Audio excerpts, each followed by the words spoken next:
Print మరియు electron media మిత్రులకు నమస్కారాలు. నాతో పాటు ఈ ప్రెస్ మీట్లో పాల్గొంటున్న కృష్ణారావు గారు,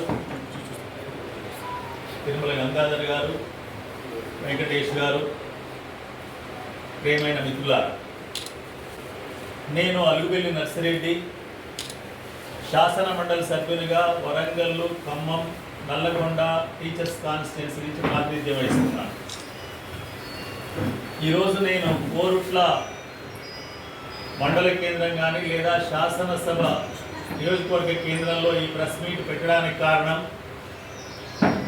13/5/2024 నాడు జరిగే లోక్సభ ఎన్నికలలో నిజామాబాద్ ఎంపీగా పోటీ చేస్తున్న టి జీవన్ రెడ్డి గారిని అత్యధిక మెజార్టీతో ఈ నియోజకవర్గ ప్రజలు తమ అమూల్యమైన ఓటు వేసి గెలిపించాలని చెప్పి విజ్ఞప్తి చేస్తున్నాను. తప్పనిసరిగా వేయాలని చెప్పి కోరుతున్నాను. ఎందుకు జీవన్ రెడ్డి గారిని గెలిపించాలి, తప్పనిసరిగా వేయాలని చెప్పి కోరుతున్నాను. ఎందుకు జీవన్ రెడ్డి గారి గెలుపు అవసరమని చెప్తున్నాను. మనమందరం చూస్తున్నాం, గత 10 సంవత్సరాలుగా ఈ దేశంలో ఎటువంటి రాక్షస పాలన కొనసాగుతుందో చూస్తున్నాం. భారత రాజ్యాంగాన్ని ధ్వంసం చేసే రకంగా పాలన కొనసాగింది. ప్రజాస్వామ్యానికి విలువ లేకుండా పోయింది. ప్రజాస్వామ్య పద్ధతులు లేకుండా పోయాయి. సామాజిక న్యాయానికి సమాధి కట్టిన పరిస్థితి ఉంది. అందువల్ల ఈ దేశంలో మళ్ళీ ప్రజాస్వామ్యం నిలబడాలి, బతకాలి అంటే, రాజ్యాంగం నిలబడాలి, రాజ్యాంగం ప్రకారం పాలన కొనసాగాలి అంటే, సామాజిక న్యాయం నికరంగా అమలై అందరికీ న్యాయం జరగాలి అంటే ఇస్కా బార్ మోదీ కా సర్కార్ నహీ, మోదీ సర్కార్ కనుక మళ్ళీ వస్తే ఇవేవి ఉండవు. అందుకనే సర్కార్లో మార్పు రావాలి. అది కాంగ్రెస్ నాయకత్వంలో కేంద్ర ప్రభుత్వం ఏర్పడాలి. అక్కడ కేంద్ర ప్రభుత్వంలో కాంగ్రెస్ నాయకత్వంలో ప్రభుత్వం ఏర్పడాలి అంటే నిజామాబాద్ ఎంపీగా జీవన్ రెడ్డి గారు గెలవాలి అని చెప్పి, గెలిపించాలని చెప్పి అడగడానికి వచ్చిన, కోరడానికి వచ్చిన, విజ్ఞప్తి చేయడానికి వచ్చా. రెండో వైపున చూసినట్లయితే నేను 2019 మార్చిలో ఎమ్మెల్సీగా ఎన్నికయ్యాను. జీవన్ రెడ్డి గారు కూడా 2019 మార్చిలోనే ఈ ఉత్తర తెలంగాణ 4 జిల్లాల నుంచి గ్రాడ్యుయేట్ ఎమ్మెల్సీగా ఎన్నికైన విషయం మీ అందరికీ తెలుసు. నేను ఎన్నికైంది ఇండిపెండెంట్గా. ఆ రోజు ఎన్నికలో కూడా స్పష్టంగా నేను ప్రజల పక్షంగా ఉంటాను, ప్రజల కొరకు పనిచేస్తానని చెప్పాను. ముఖ్యంగా నేను ఉపాధ్యాయ శాసనసభ నియోజకవర్గం, శాసన మండలి నియోజకవర్గం కాబట్టి ఉపాధ్యాయుల, ఉద్యోగుల, విద్యారంగ అభివృద్ధి కొరకు పనిచేస్తానని చెప్పాను. అందుకనే శాసన మండలిలో నేను, జీవన్ రెడ్డి గారు పక్క పక్కన కూర్చొని చర్చలలో పాల్గొనే అవకాశం మాకు 5 సంవత్సరాలు కలిగింది. ఈ 5 సంవత్సరాల కాలం వారిని పరిశీలించాను, వ్యక్తిగతంగా పరిశీలించాను. వాస్తవంగా రాజకీయాల్లో చూసినప్పుడు నేను రాజకీయంగా శాసన మండలిలో ప్రవేశించడమే మొదటిసారి. అంతకుముందు నేను హై స్కూల్ ప్రధానోపాధ్యాయునిగా పనిచేసి రిటైర్ అయ్యానప్పుడే, కాబట్టి రాజకీయాలతో ప్రత్యక్ష సంబంధాలు లేవు. కానీ జీవన్ రెడ్డి గారు అప్పటికే 5 సార్లు ఎమ్మెల్యేగా గెలిచారు, కొంతకాలం మంత్రిగా పనిచేశారు. ఆ తర్వాత శాసన మండలి సభ్యుడిగా ఎన్నికై వచ్చి మా పక్కన కూర్చొని వారి విధానం చూస్తుంటే, వారు మాతో కలిసిపోయిన పని చూస్తుంటే సుదీర్ఘ అనుభవం, సుదీర్ఘమైన రాజకీయ అనుభవం. సీనియర్ రాజకీయవేత్తగా ఉన్నప్పుడు జూనియర్లను చూస్తే చులకన భావం ఉంటుంది. కానీ అటువంటి భావన లేకుండా, తారతమ్యం లేకుండా ఒక మంచి వ్యక్తిగా, ఎటువంటి వేషజాలు లేని గొప్ప వ్యక్తిగా వారి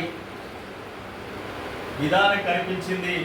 వారు కాంగ్రెస్ పార్టీ నుంచి శాసన మండలి సభ్యులుగా, పక్ష నాయకులుగా మాట్లాడిన తీరు కానీ, ప్రజల సమస్యల పట్ల స్పందించిన తీరు కానీ, నికరంగా నిలబడటం కానీ, తన జీవన విధానం సాధారణంగా ఉండటం కానీ, ఇవన్నీ గమనించాక తప్పనిసరిగా వారు గెలవలసిన అవసరం ఉందని నాకు అనిపించింది. అందుకొరకే వారి గెలుపు కొరకు నేను ఇక్కడికి వచ్చి ఈ ప్రెస్ మీట్ ఏర్పాటు చేసి మీ ద్వారా ఈ నియోజకవర్గ ప్రజలందరికీ, ఓటర్లందరికీ తెలియజేస్తున్నాం. మనం అందరం చూస్తున్నాం, భారత రాష్ట్రపతిని గిరిజన మహిళను ఎన్నుకున్నామని గొప్పగా చెప్పుకుంటారు నేడు కేంద్రంలో ఉన్న బీజేపీ ప్రభుత్వం. కానీ భారత పార్లమెంటులో ఉభయ సభలను ఉద్దేశించి మాట్లాడే అధికారం ఒక్క రాష్ట్రపతికి మాత్రమే ఉంటుంది, ఎవరికి ఉండదు. అటువంటి రాష్ట్రపతిని పార్లమెంటు భవనం ప్రారంభం చేసే సందర్భంగా పిలవలేదు అంటే కేంద్రంలో ఉన్న ప్రభుత్వం, మోదీ నాయకత్వం ఎటువంటిది అంటే గిరిజన మహిళను ఎన్నుకోవటం కాదు, ఎన్నుకున్న మహిళను రాష్ట్రపతిగా సగౌరవంగా గౌరవించాలి. సంపూర్ణ గౌరవ ఆదరాభిమానాలు ఉండాలి. రెండోది కూడా ఈ మధ్య చూసుంటారు, వాళ్ళ ప్రభుత్వం కాబట్టి ఒక ఆయనకు భారతరత్న అవార్డు ఇచ్చుకోనియండి, కానీ అవార్డుని ఇంటి దగ్గర ప్రదానం చేశారు. ఇంటి దగ్గర ప్రదానం చేసేటప్పుడు మన మోదీ గారేమో ఉచితాసనంపై కూర్చొని ఉంటారు, రాష్ట్రపతి మాత్రం వారు నిలబడి వారికి బిరుదు ప్రదానం చేస్తారు. వారికి ఏమీ అక్కడ గౌరవం ఉండదు. అంటే ఉన్నతమైన పదవులలో సామాజికంగా నియమించడం కాదు, ఉన్నతమైన పదవులలో ఉన్న వాళ్ళకి ఉన్నతంగా గౌరవించే తీరుతెన్నులు ఉండాలి. ఆ రకమైన పద్ధతి ఉంటేనే అదే నిజమైన ప్రజాస్వామ్యం, అదే నిజమైన రాజ్యాంగాన్ని ప్రకారం నడుచుకోవడం అవుతుంది. ఈ పద్ధతి లేని బీజేపీని ఈసారి ఓడించటం తక్షణం జరగాలి. బీజేపీ గెలిచే అవకాశం ఉండకూడదు. అందుకనే కాంగ్రెస్ అభ్యర్థి జీవన్ రెడ్డి గారిని గెలిపించాలని కోరుతున్నాం. మనం గవర్నర్ల తీరు చూస్తున్నాం, జుగుప్స కల్పిస్తుంది, శోచనీయం అనిపిస్తుంది. గవర్నర్ అనే వాళ్ళని ఎటువంటి వాళ్ళని నియమించాలనేది భారత రాజ్యాంగం తయారు చేసినప్పుడే చర్చలలో పేర్కొన్నారు. గవర్నర్గా అపాయింట్ అయిన వ్యక్తి ఎవరు కూడా రాజకీయాలకు అతీతంగా ఉండాలి, రాజకీయాల జోలికి పోవద్దు, న్యూట్రల్గా ఉండాలి అని స్పష్టంగా పేర్కొన్నారు.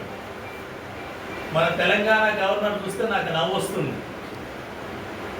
వారి గవర్నర్గా రాజీనామా చేసి పోయి పోటీ చేయటమే ఒక రకంగా నియామకం తప్పని తేలిపోయింది.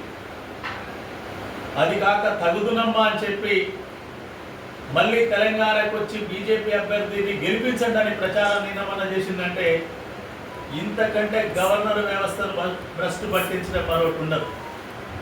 కేరళలో ఒక గవర్నర్ చూసాం మనం,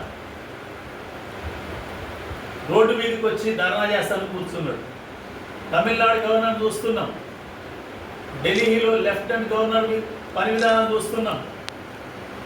గవర్నర్ వ్యవస్థనే చీకొట్టే రకంగా పరిస్థితి ఉంది. అంటే కేంద్రంలో ఉన్న బీజేపీ పార్టీ కార్యకర్తలాగా వ్యవహరిస్తున్నారు తప్ప భారత రాజ్యాంగం ప్రకారం ఎన్నికైన వ్యక్తులుగా, నియామకమైన వ్యక్తులుగా లేరు.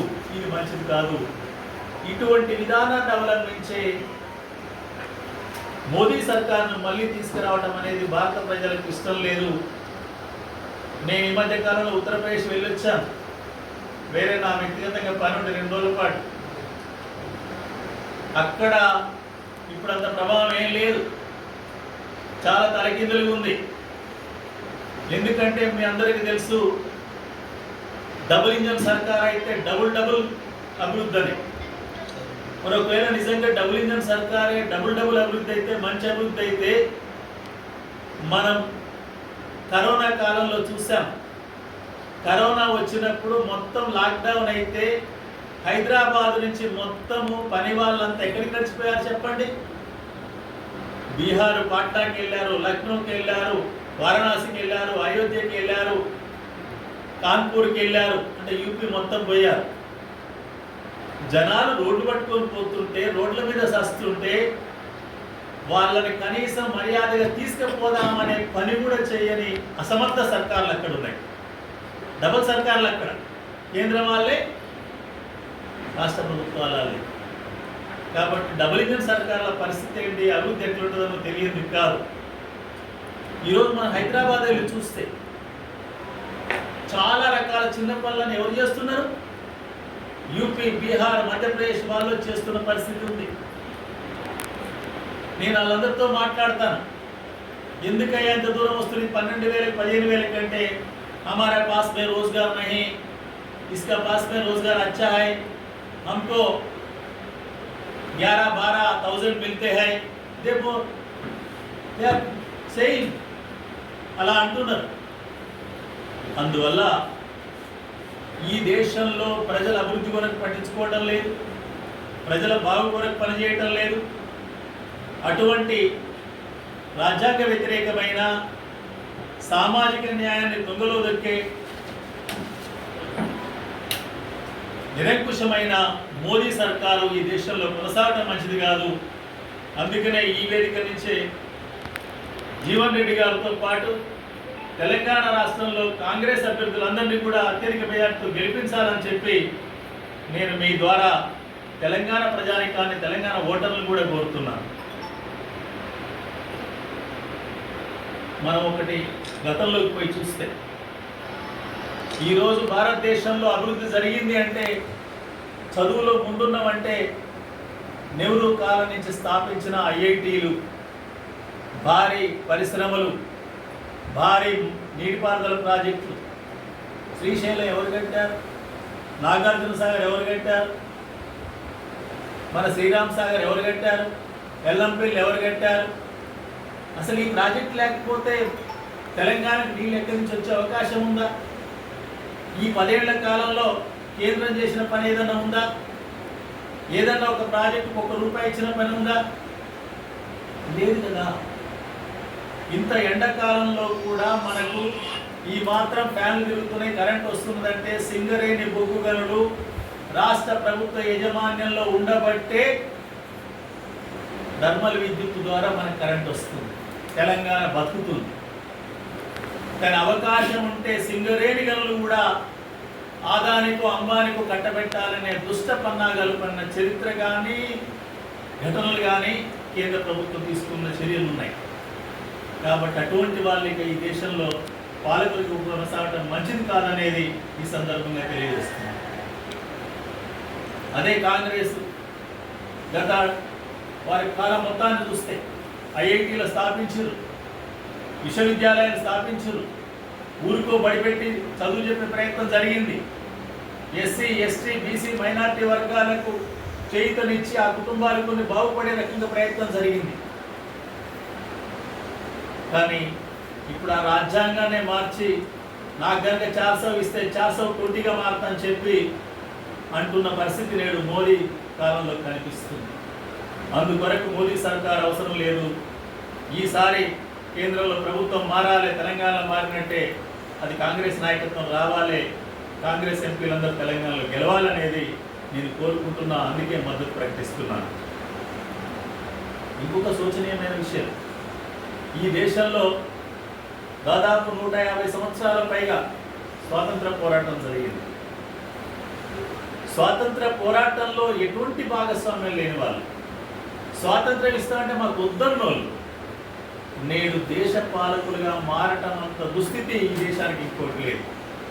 అందుకనే దేశ స్వాతంత్ర పోరాటంలో లక్ష్యాలైన ఈ దేశాన్ని మేము మత ప్రసక్తి లేని, మత ప్రమేయం లేని, మత సంబంధం లేని దేశంగా నిర్మాణం చేస్తామని రాజ్యాంగకర్తలు, ఆనాటి స్వాతంత్ర సమరయోధులు దృఢ నిశ్చయంతో రాజ్యాంగాన్ని తయారు చేస్తే నేటి పాలకులేమో రాజ్యాంగ లక్ష్యాలను తుంగలవుతారు.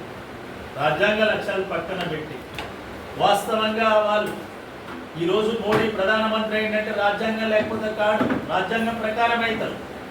మరి అయినప్పుడు రాజ్యాంగంలో ఉన్న సెక్యులర్ విధానాన్ని, no religion to the state of India, భారత ప్రభుత్వానికి ఎటువంటి మతము లేదు, లేనప్పుడు నువ్వు ఒక గుడి ప్రారంభం ఎట్లా చేస్తావు? రాజ్యాంగ వ్యతిరేకం కదా. నేను బతుకున్నంత వరకు ఫలాని మతం వాళ్ళకి ఎటువంటి అవకాశాలు ఇవ్వనని ఎట్లా మాట్లాడతావు? తప్పు కదా. కాబట్టి ఈ దేశంలో మోడీ సర్కారుకు మంగళం పాడవలసిందే, రాకుండా చూడవలసిందే, కాంగ్రెస్ అభ్యర్థులు గెలిపించవలసిందే. అందులో ప్రప్రథములుగా జీవన్ రెడ్డి గారిని గెలిపించవలసిన అటువంటి సీనియర్ నాయకులు, అందరితో కలిసిపోయే వ్యక్తి, ప్రజల కొరకు పనిచేసే వ్యక్తి, ప్రతి చిన్న అంశాన్ని కూడా చట్టసభలో ప్రస్తావించగలిగిన వ్యక్తి. ఎందుకంటే పక్కన కూర్చొని చాలా అంశాలు చూసిన, చిన్న అంశం చెప్తాను, ఎన్ని మాట్లాడుతూ కూడా జగిత్యాల పరిధిలో ఈ పరిధిలో కోతుల గురించి కూడా మాట్లాడవలసి వచ్చేది వారికి. అంత నష్టం చేస్తున్నాయి అనేది నేను కూడా గమనించాను. నేను ఈ మధ్య ఒకసారి కొండగట్టుకు వచ్చినప్పుడు అంటే చిన్న అంశాలను కూడా గుర్తుంచుకొని మాట్లాడే సీనియర్ నాయకులైన ప్రతిభ వ్యక్తిగా ఉన్నారు. అందుకనే వారిని గెలిపించాలని చెప్పి మరొకసారి కోరుతున్నా. ఇక దేశంలో నిరుద్యోగాన్ని చూస్తే 24% యువత నిరుద్యోగులు ఉన్నారు. తార్కాణం ఈ మధ్య కాలంలో రైల్వేలో 35,000 నాన్ టెక్నికల్ పోస్టులు అనేవి పడ్డాయి. నాన్ టెక్నికల్ పోస్టులు అంటే రైల్వేలో మనం ఎక్కిపోయేటప్పుడు కూర్చేటోడు సదిరేటోడు ఉంటారు. Those are called non technical post. 35,000. కానీ ఎన్ని అప్లికేషన్లు వచ్చినాయి? 1,25,00,000 దరఖాస్తులు వచ్చినాయి. ఎవరి వచ్చినాయి? ఆ పోస్టుకు కావాల్సింది 8th పాస్ అయితే చాలు, 8వ తరగతి. డిగ్రీలు పాస్ అయిన వాళ్ళు, పీజీలు పాస్ అయిన వాళ్ళు, పిహెచ్డీ ఉన్న వాళ్ళు కూడా ఒకళ్ళిద్దరు దరఖాస్తు చేశారంటే నిరుద్యోగం ఏ స్థితిలో ఉందో తెలియదు. 2014లో చెప్పాడు అబద్ధాలు, 2 కోట్ల ఉద్యోగాలని. ఇప్పుడు అంటాడు నేను ఉద్యోగాలంటే ఇటువంటి అనుకోలే, ఇడ్లీ చేసుకున్న ఉద్యోగమే, సాంబార్ కలిపిన ఉద్యోగమే, ఊడ్చిన ఉద్యోగమే, వెనకంగా పోయిన ఉద్యోగమే, అవన్నీ ఉద్యోగాలు కావంటున్నాడు. అందువల్ల ఈ దేశంలో ఉద్యోగ కల్పన లేదు, ఉత్పత్తి పెంచేది లేదు. అది కాకుండా గతము నుంచి ప్రభుత్వ రంగాన్ని విస్తరించి స్థాపించి పెంపొందించుకున్న వాటన్నింటినీ కారు చౌకగా తమ వాళ్లకు అమ్మి పెడుతున్న అప్పగిస్తున్న పరిస్థితి కనిపిస్తుంది. సబ్కా సాత్ సబ్కా వికాస్ అంటాడు. కోన్కా వికాస్? ఎవరికి లేదు వికాసం. ఎవరికి వికాసం ఉంది ఈ దేశంలో? వికాసం చెందితే అత్యధికంగా ఆదాయం చెందిండు. 60-70 వేల కోట్ల ఆస్తున్నోడు ఇవాళ దాదాపు 10 లక్షల కోట్లకి ఎదిగిందని లెక్కలు చెబుతున్నారు. 1% పెట్టుబడిదారులు, కార్పొరేట్లు వికాసం చెందారు. కాంగ్రెస్ పాలనలో 1980లో ఉన్న ఆస్తుల కంటే ఏది ఉన్నత స్థాయిలో ఉన్నాయి. 1980 వచ్చేందుకు తగ్గితే ఈ 10 సంవత్సరాల కాలంలో అత్యధికంగా పెరిగినాయి. ఈరోజు 1%గా ఉన్న పెట్టుబడిదారుల ఆస్తులు 40% ఉంది ఈ దేశంలో. ఆస్తులు 1% ఉన్న వాళ్ళు, 10% పైన ఉన్న వాళ్ళ ఆస్తులు 60% పైన ఉన్నాయి. కింద ఉన్న 50% మంది ఆస్తులు 8% తగ్గింది. సంవత్సర ఆదాయాలు కూడా ఎట్టే ఉన్నాయి. 1% వాళ్ళకి 23% ఆదాయం వస్తుంది.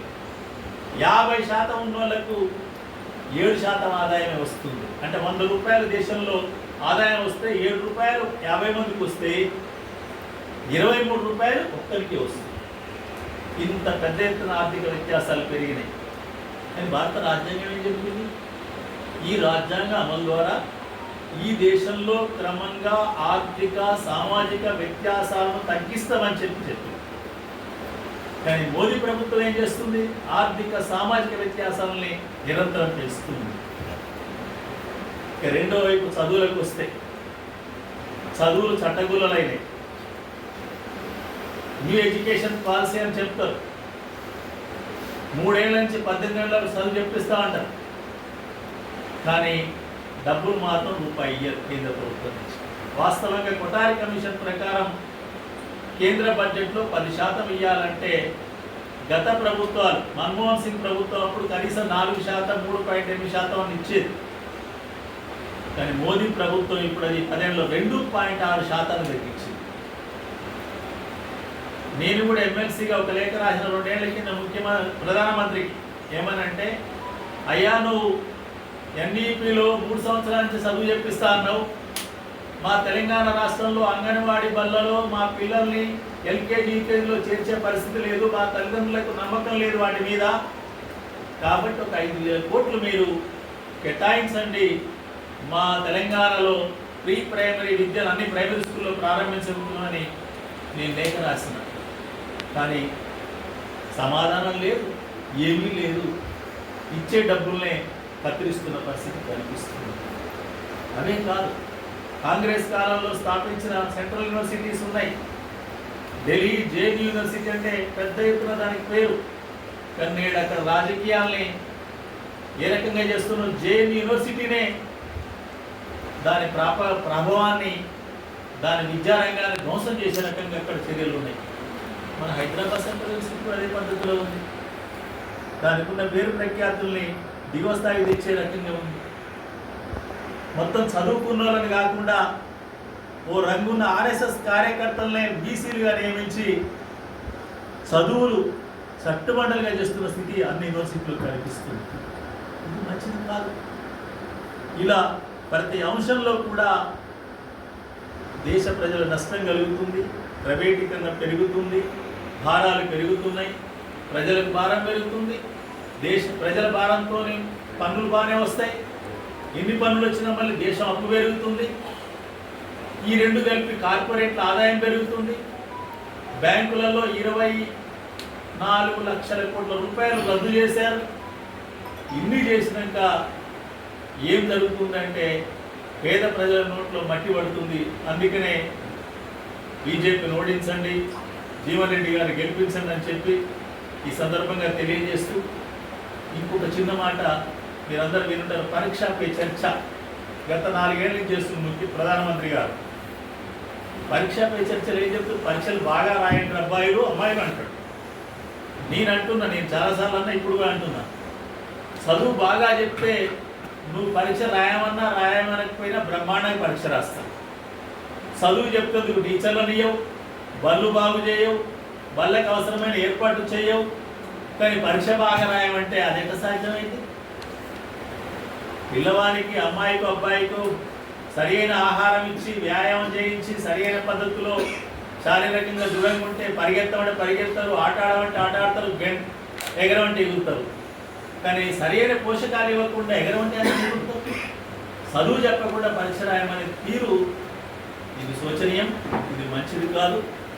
చివరిగా నేను చెప్పేది ఏంటంటే, ఈ మధ్యకాలంలో ఇప్పుడు ఈ ఎంపీ ఇక్కడ ప్రస్తుతం సిట్టింగ్ ఎంపీ, ఆయన కూడా మళ్ళీ పోటీ చేస్తున్నారు, నరరెడ్డి గారు. జీవన్ రెడ్డి గారేమో గల్ఫ్ కార్మికులకు, రోహింగ్యాలకు మాత్రమే ప్రతినిధి అట, వాళ్ళు మాత్రమే వేస్తాడు. ఆయనకు మాత్రం ఎవరికి, అరవింద్ గారికి స్వచ్ఛమైన హిందువులంతా వేస్తారట ఓటు. నాకు చాలా నచ్చింది అది. ఎందుకు? మనుధర్మ శాస్త్రం ప్రకారం స్వచ్ఛమైన హిందువులు ఎవరు మనకు తెలుసు. ఉద్యోగులు కానీ, ఉపాధ్యాయులు కానీ, కార్మికులు కానీ, మహిళలు కానీ, రైతులు కానీ, వ్యవసాయ కార్మికులు కానీ, ఎస్సీలు, బీసీలు, ఓబీసీలు ఎవ్వరు కూడా స్వచ్ఛమైన హిందువులు కారు, మహిళలు గారు. మనుధర్మ శాస్త్రం ప్రకారం వీళ్ళందరూ కూడా ఆయన ఓటేసే పని లేదు. మరి వీళ్ళందరూ ఎవరికి ఓటేయాలి? జీవన్ రెడ్డి గారికి ఓటేయాలి, వేస్తారు. డెవలప్మెంట్ ఏజెండా కాక వాళ్ళు వేరే ఏజెండాకి షిఫ్ట్ అయ్యారు 2 phases తర్వాత. అంటే ఈ 2 phases వాళ్ళకి ఏమైనా ఇప్పుడే చెప్పాను కదా, నేను ఈ మధ్యకాలంలో 27, 28 తారీఖులలో గోరఖ్పూర్ వెళ్ళాను. గోరఖ్పూర్ అంటే మీకు అందరూ తెలుసు, యూపీలో. గోరఖ్పూర్ ఉత్తరప్రదేశ్ ముఖ్యమంత్రి యోగి ఆదిత్యనాథ్ స్వస్థలం. ఆ మఠానికి ఆయన అధిపతి. అక్కడనే ఎదురుగా దొరుకుతుంది. ఈసారి యూపీలో సగం సీట్ల ఇండియా కూడా వచ్చే అవకాశం ఉందనేది చాలామంది విన్నాం. అందుకనే మీరు అంటున్నది నేను ఇంకా అసలు ఒప్పుకోను. ఏది వాళ్ళు ఏనాడు కూడా మోదీ ప్రభుత్వం అభివృద్ధి ఎజెండా మీద పనిచేయలేదు. మాటల అభివృద్ధి, సబ్కా సాత్ సబ్కా వికాస్ బోలే, కైసా వికాస్? ఇంకా 80 కోట్ల మందికి 5 సంవత్సరాల పాటు మేము ఏమిస్తాము? ఉచిత బియ్యము, గోధుమలు పంపిణీ చేస్తామని చెప్పి, అంటే నిత్యావసర సరుకులు, నిత్యావసర బియ్యమే చేస్తామని ప్రకటిస్తున్నారంటే ఇక వికాస్ ఎవరికి చెందింది? 140 కోట్ల మందిలో 80 కోట్ల మందికి ప్రభుత్వమే బియ్యమో గోధుమలు ఇస్తుంది తప్ప తిండి లేదు. కాబట్టి వికాస్ ఎవరికైంది? ఎన్నడూ కూడా అభివృద్ధి ఎజెండా లేదు. ఒక్కడు చెప్పండి, ఈ 10 ఏళ్ల కాలంలో ఏదన్నా ఒక్క మంచి పని లేదా ఏదన్నా ఒక దేశాభివృద్ధిలో కీలకమైన పని చేసింది కనిపించండి. ఓ భారీ ప్రాజెక్టు కట్టారా, లేదా సైన్స్ రంగంలో ఏదైనా భారీ ఆవిష్కరణ జరిగిందా? చంద్రమండలానికి పోయింది ఇయ్యాలంటే కాదు. ఇస్రో అనేది గత 50 ఏళ్ల నుంచి చేస్తున్న అభివృద్ధిలో భాగంగా చంద్రమండలానికి పోయినాం, కానీ ఒక్కనాడు పోలేము. ఇస్రో 2014 తర్వాత కాలేదు. కాదు, అది సాధ్యం కాదు. అది మోదీ వల్ల అయ్యేది కాదు. అది క్రమంగా 50 ఏళ్ళ అభివృద్ధి యొక్క ఫలితం. ఒకనాడు వచ్చేది కాదు. ఇంకెక్కడ ఏమున్నాయి చెప్పండి? మొత్తం అవినీతిమయం. ఇంకో మాట చెప్పలేదు మీకు. ప్రతిపక్షంలో ఉంటే అవినీతి పరుడు, ఇంకో పక్షంలో ఉంటే అవినీతి పరుడు. కానీ అదే బీజేపీలో చేరితే స్వచ్ఛమైపోతున్నారు. ఈ మధ్యన చాలామంది బీజేపీ ఏది సర్ఫెక్షన్లో కనుక వేస్తే తెల్లగా అయిపోతారు. కానీ అసాధ్యమైతే రాజ్యాంగాలు ఎక్కడ అటువంటి నిబంధనలు లేవు కదా. ఈడీని చేస్తున్న తీరేముంది? కాబట్టి వాళ్ళు ఎన్నడూ అభివృద్ధి ఎజెండా లేదు, అభివృద్ధి చేయాలనే ఉద్దేశం వాళ్ళకి లేదు. ఈ దేశంలో పౌరులందరూ సమానంగా బతకాలనే కోరిక కూడా వాళ్ళకి లేదు. వీటన్నిటిని కప్పిపుచ్చడానికే మతోన్మాద ఎజెండాను ఎంచుకున్నారు. మంగళసూత్రాలను తీసుకుపోయి ఇంకోరికి పంచుతారంటే ఎవరికి ఉన్నాయని ఎవరికి పంచుతుంది? కానీ తీస్తారు, తీయవలసి వస్తే తీయవచ్చు. ఎవరు తీయాలి? 1% ఉండి 40% సంపద కలిగి ఉన్న వాళ్ళ ఆస్తులు తీయవలసిందే. తీస్తే ఎవరికి వస్తుంది? దళితులకు వస్తాయి, గిరిజనులకు వస్తాయి, ఓబీసీలకు వస్తాయి, అందరు వెనుకబడ్డోళ్ళకి వస్తాయి. ఎవరికి ఒక్కరికి రాదు కదా. అందువల్ల వాళ్ళ కాలం మొత్తం కూడా కలంకితమైంది, చీకటి రోజులు. అందుకనే వాళ్ళు మళ్ళీ ప్రజల్ని మభ్యపెట్టాలనుకుంటున్నారు. కానీ ప్రజలు మభ్యపెట్టినా ఈసారి ఆ ప్రలోభానికో ఆ భావోద్వేగాలకు లోను కారనే నేను భావిస్తున్నా. తప్పనిసరిగా మార్పు వస్తేనే భావిస్తున్నా. అంటే ఎన్నికల పాళ్ళ పేరిట డబ్బులు ఇస్తే 100కి 80 రూపాయలు, 80% నీకే వస్తాయా అధికార పార్టీకే? అది పెద్ద మోసం, పెద్ద దగా జరిగింది. రెండవది, ఏదైనా కంపెనీ పెట్టిన తర్వాత 3 ఏళ్ల తర్వాత మాత్రమే తమ లాభాల నుంచి రాజకీయ పార్టీలకు విరాళం ఇవ్వాలి. 3 ఏళ్ళు కానీ కంపెనీలకు విరాళం ఇస్తాయి, వాళ్ళ లెక్కలలో నష్టాలు చూపెడతాయి, ఇక్కడ విరాళాలు ఇస్తాయి. తర్వాత ఢిల్లీ లిక్కర్ కేసులో అప్రూవర్గా మారిన వ్యక్తి 2-3 సార్లు విరాళాలు ఇస్తారు. అంటే విరాళాలు మొత్తం కూడా బ్యాక్ మెయిలింగ్ తప్ప, దందా తప్ప ఇంకోటి లేదు. అది కూడా పెద్ద మోసం జరిగింది. ఇది ప్రజలకు అర్థమైంది. ఇట్లా మనం చెప్పుకుంటూ పోవాలంటే ఈ 10 ఏళ్ల మోదీ సర్కారు యొక్క దుర్మార్గాలు కానీ, ప్రజలకు జరిగిన నష్టం కానీ 3-4 గంటలు వరుసగా చెప్పిన విషయం వచ్చిన కాదు. ఇది ప్రజలు గుర్తిస్తున్నారు, గుర్తించాలి. ఇక్కడ కూడా గుర్తించాలి. తప్పనిసరిగా మార్పు కొరకు ఓటేయాలని చెప్పి మా సార్ 2014లో ఇప్పుడున్న ప్రధాని గారు $50 ఉంటే దేశంలో, ప్రపంచంలో డాలర్ ఎక్కడ పడిపోతలేదు, మన ఇండియాలోనే ఎందుకు దీనికి దుస్థితి ఉంది అని $48 50 క్రిటిసైజ్ చేశారు. ఇప్పుడు $70 above ఉంది. దీనికి ఇలా చూస్తారు? ఓకే, 80 కూడా. ఈ రోజు 83. మనం కనుక $1 మనం అమ్మితేనేమో $81 వస్తుంది. మనకు కొంటే 83 కావాలి. మన రూపాయలు 83 ఇస్తే మాత్రం $1 వస్తుంది. అంటే రూపాయను నికర విలువను తగ్గకుండా చూస్తా, దాని విలువను పెంచుతా అన్నాడు. కానీ గాలిలో తేలిపోతుంది, విలువ లేకుండా పోయింది. అది చేత కావాలి. సంవత్సరం నల్లధనం తీసుకొచ్చి ప్రతి వాళ్ళ అకౌంట్లో 15 లక్షలు వేస్తా అన్నాడు. 15 లక్షలు కాదు కదా, 15 పైసలు వేయలేదు. ఇంకా చేసింది ఏంటంటే అకౌంట్ తీసే పేరిట ఎంతో కొంత 200 300 వేస్తారు. కాబట్టి ఆ డబ్బులు ఉపయోగించుకొని తమ మిత్రులైన కార్పొరేట్ల యొక్క లక్షల కోట్ల అప్పులు రద్దు చేస్తున్నారు. అది జరగలేదు. ఉద్యోగాలు లేవు. కాబట్టి వారు ఇచ్చిన గ్యారంటీలు ఏమీ లేవు. ఇంకా గ్యారంటీల మాట చెప్పాలంటే మోదీ కా గ్యారంటీ అని ఈ మధ్యన కొత్త పదం ఆడుతుంది. మోదీ కా guarantee high. Yeah guarantee high? ఈ దేశం సమైక్యంగా ఉండదు మళ్ళీ మోదీ వస్తే, ఇది గ్యారంటీ. ఈ దేశంలో అందరూ కలిసి బతకలేరు, ఇది మోదీ గ్యారంటీ. ఈ దేశంలో సామాజిక వర్గాలుగా ఉన్న దళితులు, గిరిజనులు ఓబీసీ వర్గాలు మైనార్టీలకు రక్షణ ఉండదు, ఇది గ్యారంటీ. ఈ దేశంలో ఉన్న కొద్దిపాటి ప్రభుత్వ రంగ ఆస్తులన్నిటి కూడా తమ అనుయాయులకు గుజరాతీలకు అప్పచెప్తాడు, ఇది గ్యారంటీ. జిఎస్టీ పెంచి ఉత్తరాదులకు ఎక్కువిస్తాడు, దక్షిణాదిని ఇంకా నష్టం చేస్తాడు, ఇది గ్యారంటీ. ఇలా గ్యారంటీ లేకుండా పోవాలంటే ఈ దేశాన్ని చిన్న భిన్న చేయటం గ్యారంటీ. మోదీ గ్యారంటీ అది. దేశం సమైక్యంగా ఉండాలి అంటే, కాస్త అభివృద్ధి చెందాలంటే, మనమందరం కాస్త సలహా బతకాలంటే, ప్రశాంతత ఉండాలంటే మోదీ పోతేనే అది గ్యారంటీ మనకు. ఇది నేను కనిపించేది. ఇట్లా ఇవి అంశాలు కాదు. మీరు ఇంకోటి చెప్పాలంటే, ఉత్తరప్రదేశ్లో 4th క్లాస్ ఎంప్లాయ్మెంట్ అంటే మనకి అటెండర్ అంటారు. అటెండర్ జాబ్లకు నోటిఫికేషన్ ఇస్తే పిహెచ్డి చదివిన వాళ్ళు వచ్చి దరఖాస్తులు పెట్టుకున్నారు. అంత నిరుద్యోగం ఉంది. తర్వాత ఈ మధ్యకాలంలో ఇజ్రాయిల్లో యుద్ధం జరుగుతుంది గాజా మీద. అక్కడ కొన్ని ఉద్యోగాలు ఉన్నాయని నోటిఫికేషన్ వేస్తే ఉత్తరప్రదేశ్, బీహారు, రాజస్థాను, మధ్యప్రదేశ్ క్యూలు కట్టిపోయి ఉద్యోగాలు చేస్తారు. ఆడపోతే సస్తం. యుద్ధం జరుగుతుంది, సస్తం అని తెలిసినా కూడా ఉద్యోగం అక్కడికి పోతున్నట్టుందంటే ఇక్కడ ఎంత నిరుద్యోగ సమస్య ఉంది, బతుకుదేరు సమస్య ఉంది అర్థమవుతుంది. రష్యాలో ఉద్యోగరీత్యా పోయి యుద్ధం చేస్తున్నారు మనోళ్ళు కొంతమంది యువకులు. అంటే ఇటువంటి దుస్థితి ఉంది.